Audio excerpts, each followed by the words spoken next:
Hello friends, পরীক্ষা প্রস্তুতি YouTube চ্যানেলে সকল দর্শক বন্ধুকে স্বাগত জানাই। চলে এলাম আজকে আবার একটি বিগ ব্রেকিং নিউজ নিয়ে। এই বিগ ব্রেকিং নিউজ কোন সম্বন্ধীয় সেটা আপনারা স্ক্রিনেই দেখতে পাচ্ছেন। আমি কোন সম্বন্ধীয় কথা বলতে চাইছি বা চলেছি, সেটি হলো মাদ্রাসা সার্ভিস কমিশনে এর নিয়োগে আরও স্টে পড়ে গেল মাদ্রাসা সার্ভিস কমিশনের পঞ্চম থেকে অষ্টম শ্রেণীর নিয়োগ প্রক্রিয়াতে। হ্যাঁ বন্ধুরা, আমি এই সংক্রান্ত আলোচনায় আসছি। তবে আলোচনায় যাবার আগে সকল বন্ধুকে বলবো, যারা এখনও পর্যন্ত পরীক্ষা প্রস্তুতি ইউটিউব চ্যানেলটিকে সাবস্ক্রাইব করেননি, তারা চ্যানেলটিকে সাবস্ক্রাইব করে চ্যানেলটির পাশে থাকুন এবং বেল আইকনটি প্রেস করে দেন।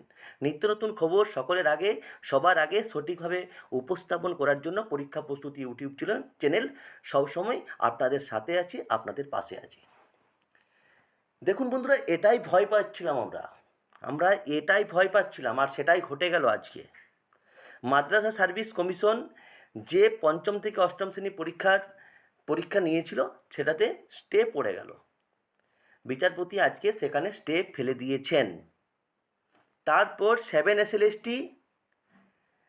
আছে, সেখানেও কিন্তু বেশ দোলাচল অবস্থার মধ্যে আছে। কারণ আমরা দেখেছি রিভেরিফিকেশন হয়েছে, সেখানে কোন দিকে যাবে বা কি হবে সেই সম্বন্ধেও আমি একটু বিশদ আলোচনা করে দেব। তবে আপনারা দেখুন আজকে যে খবরটি প্রকাশ হয়েছে বা এসেছে, কি হয়েছে।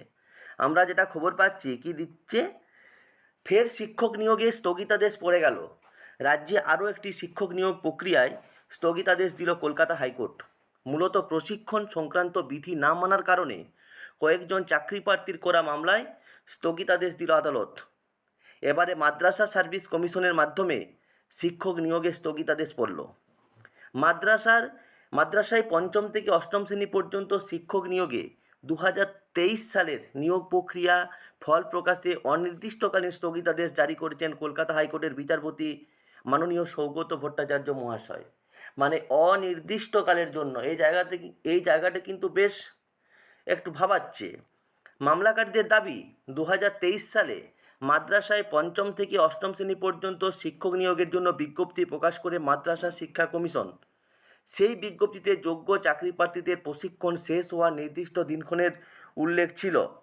মামলাকারীদের দাবি, উল্লিখিত সেই সময়সীমার পরে প্রশিক্ষণ শেষ করেছেন এমন বহু প্রার্থী পরীক্ষায় বসার জন্য আবেদন করে। অভিযোগ, নিজেদের জারি করা বিজ্ঞপ্তি অগ্রাহ্য করে সেই চাকরি প্রার্থীদের পরীক্ষায় বসার অনুমতি দেয় মাদ্রাসা শিক্ষা কমিশন।